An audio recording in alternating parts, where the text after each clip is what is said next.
and welcome to Flyer Sports. I'm Joe Sullivan. I'm Sean Vitalis. On this episode of Flyer Sports, we'll recap Dayton's big week with their wins over frontrunners of the A10, VCU and St. Louis. After the Flyers suffered a disappointing late-season loss to St. Bonaventure, Dayton looked to get their season back on track as they fell down the A10 standings. It would take a win over VCU on the road to still have a chance at that elusive number 1 seed in the A10. This would prove to be quite the challenge as Dayton was winless in the last 3 matchups against the Rams. VCU had a remarkable comeback in Dayton's first A10 loss of the season a few weeks ago as they beat the Flyers at UD Arena 63-62. VCU would push Dayton down to the wire. However, the Flyers got revenge on the Rams in that hard-fought battle. The number 3 seeded Flyers go on the road to top-seeded VCU as the Rams got off to a hot start as Jaden Nunn launches this 3 and connects. VCU got out to a great start, up to a 10-point lead early on in this one against the Flyers. Yeah, the Rams were just on fire from outside. There we see another 3 from him, and we're going to see him score here in transition, cross-court pass, and just splash, man. I mean, that's an 11-point lead at 13 minutes, but Kobe Bray and the Flyers answering back. He finds a 3 of his own on that loose ball, and they're going to start chipping away at it. The Flyers were obviously, like you said, down double digits, and they're going to close it and tie it up here. Yeah, and as they get it down low to the big man, Deron Holmes, and it's been tough for really every A10 opponent for him down low. Yeah, Mike Sharov-Johnson is going to find Tumani Kamara at the top of the key, and he's going to launch that one. It connects, and he led the Flyers with 26 points and 15 rebounds in this one. Yeah, maybe his best game of his entire college career, and they needed this win, especially after coming off those tough losses. As Tumani Kamara connects from deep yet again, he would go 9 for 12 from the floor and 2 for 3 from deep. Extremely efficient play from the Flyer big man in this one. Yeah, I mean, Deron Holmes II has had a couple down games. I mean, not terrible play, but not what he was putting up in the month of January. But Tumani Kamara, he's been there for him. Yeah, as you see Mustafa Amzil hit that big 3 and then get this one out on the outside and a nice little floater from him. Yeah, the Flyers end up with a 9-point lead after that one, and the Rams are going to respond by sinking some shots of their own down the stretch, and ultimately VCU gets the gap down to just 3 as it looked a lot like last game where they had a last-minute comeback. Here's another bucket for him down the stretch. That made it a 5-point game. They'd score once again, make it 3, but Tumani Kamara hits this free throw. That makes it a 4-point lead for the Flyers. They're going to hold on and, in a barn burner, take down the top-seeded Rams, winning 62-58. After the big win, Dayton would return home for a Friday night matchup against the second-seeded St. Louis Billikens for their first meeting of the season. St. Louis came in with a 16-8 record on the season and an A10 record of 8-3. The Flyers look to get a much-needed win as the race for the number 1 seed comes to a close. The Flyers would dominate the first matchup against the Billikens, winning 70-56. A Tumani Kamara double-double would propel the Flyers to a double-digit win over SLU. Both teams started hot out the gate as Kobe Bray finds point guard Malachi Smith for the corner 3 that gets Dayton on the board. A lot of three-point shooting from both teams early on in this one. And, to end the first half, Dayton got a lot of stops to put them in a good position to win this game. Yeah, Joe, like you said, 8 threes inside the first 7 minutes. I mean, Yuri Collins finds another SLU player in the corner. Both teams just hot. Nobody could stop. And it was really just better offense than the defense that was being played on both sides. Yeah, as Mike Sharov-Johnson kicks it to Malachi Smith. And Malachi Smith, great start to this game. Great first half, especially playing off that bum ankle. Yeah, it's going to stretch their lead up to 9, and they head into halftime with a 7-point lead. Yeah, in the second half, Kobe Elvis continues Dayton's hot perimeter shooting as he extends the lead to double digits. This pull-up 3 from Kobe Brea extends it to 13. Deron going to do some work down low. It gets the and 1. Flyers just scored at every level on this game. This is one of the few times that we've just seen domination on the offensive end. They're one of the best defensive teams in all of college basketball. But Deron yet again getting another dunk, just scoring all over the place. Yeah, and the three-point shooting really allowed them to work down low later in the game, and they couldn't really stop Tumani Kamara and Deron Holmes. Mustafa Amzil gets one more 3 for Dayton, and their lead reaches 18. That was its highest point over the whole game. They were relentless throughout the second half and put that game far out of reach before that final buzzer sounded. And a big week for the Flyers, and probably their best week of the season, obviously taking on the 2 top teams in the A10. Start off with that VCU game, where they struggled early, but, kind of got into things and picked out a huge win out on the road. Yeah, that win against the Rams was big.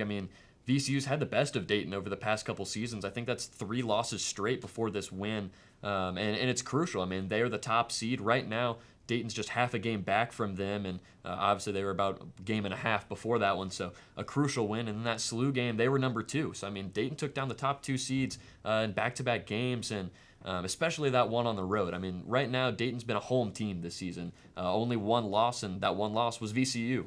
So, I mean, both those games were crucial. Yeah, an ugly win out in Virginia, but Tumani Kamara, unbelievable game, 26 points and 15 rebounds in probably his best game in his collegiate career, especially at Dayton.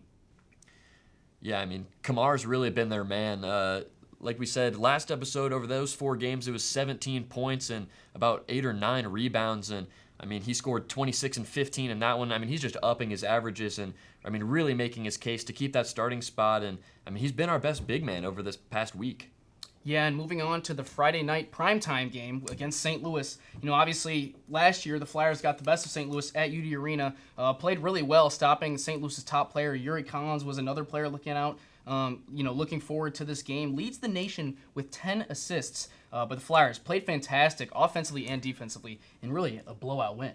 Yeah, I mean, and Malachi Smith kind of got the best of Yuri Collins in that one, and Yuri Collins has really struggled against the Flyers, and like you said, he's leading the NCAA in assists, but Malachi Smith played 10 minutes less, had 2 or 3 assists more, and Malachi Smith has just been playing some clean basketball for the Flyers and really rejuvenating that offense. I mean, what do you think has been the key to Dayton's recent success? Well, obviously Malachi Smith is huge for them. Working off that ankle injury. You saw him in and out of the lineup, but they really wanted to get him healthy. They obviously did not play against VCU, and a really big win for the Flyers not having him against VCU, but still pulling out in that scrappy win on the road. St. Louis, I mean, you could see he was the difference maker as they really pulled away, got out to a 7-point lead in the first half, and in the second half, kept it going in a blowout win. Yeah, I mean, let's talk a little bit about those A10 standings. I mean, we kind of mentioned UD's right now at second, just half a game back, but I mean, there's like 7 teams that are within 3 games, and we've got 5 games left for the Flyers as we get down the wire. I mean, what do you see over the next couple weeks? Well, going into the week, I mean, the Flyers were kind of hanging on to that 3rd spot in the A10, but, being the top 2 teams in the A10, they are now only a half game back from the top spot in the conference. And if they can continue that great play, that'll lead them into, a really good spot for the A10 tournament and, maybe a chance to make March. Yeah, we've talked about it previously. The Flyers had struggled against some lesser opponents. I mean, played Loyola really, really close. Got beat by the Bonnies a couple weeks ago, and we've got 4 games coming up against some pretty 500 teams. Is about the average record of those 4 teams this week. And then the big one is that second SLU game, and that one's going to be on the road. So, I mean, I think that the Flyers really just need to not play down. We've seen them play down to some of their lesser opponents and really step up against some of the bigger ones. And they just need to keep their foot on the gas. I mean, pedal to the metal, and I think the Flyers are going to be safe going into tourney season. Yeah, and they've been hot lately. Obviously, probably their 2 biggest wins of the season. 5 games left, and, they got that St. Louis game on the road. That'll be one to watch. That'll be their last game of the season, so definitely one to look out for, going into March. But as far as, playing game by game, the way we've seen the Flyers play this year, you can't take each game for granted, especially if you're fighting for that top spot. Yeah, I mean, Flyers held both of those teams, VCU and St. Louis, under 60 points per game. And we've seen that all season. Most of their losses are coming, 55 to 48, or maybe like 62 to 57, something like that. They've played so many close games, but now their offense stepping up. They've scored over 70 in one of those games. And, their offense has really been on fire. And I think that offense and the guard play of Malachi Smith, we've seen Kobe Elvis have a couple big games in there. Those guards really stepping up for the Flyers when it matters most. It's the first time that we've really been healthy all season. I think that's been the key to the Flyers' recent success. Yeah, and they're going to really look to continue that and try and stay hot coming into, the final stretch of the season. If they can play like this at the end of the season, they will be in a great spot going into the A10 tournament. And, might have a chance. There's been a lot of ups and downs for this Flyers team, going into the year, nationally ranked previously. And it's kind of been, an underwhelming year for them. They could be in a great spot for the A10 tournament and just maybe make a run at March. Yeah, Joe. I think right now the Flyers are a type of team that could beat just about anybody in the NCAA. St. Louis in the KenPom and net rankings have been inside of 50 or 60 at some points. Now they're way down inside the 90s, maybe slipping outside of 100. But the Flyers took down the top 2 teams in the A-10. I really would love to see them go into March, maybe see them as like a 12 or 13 seed as that automatic qualifier. And I mean, the 12 against the 5, that's the most common upset. So I'd love to see us take down a Power 5 school and prove that we really belong at the top. Well, everybody, that's all the time we have for today. Thanks for joining us for another episode of Flyer Sports. My name's Joe Sullivan. I'm Sean Vitalis. And we'll see you next time here on Flyer TV.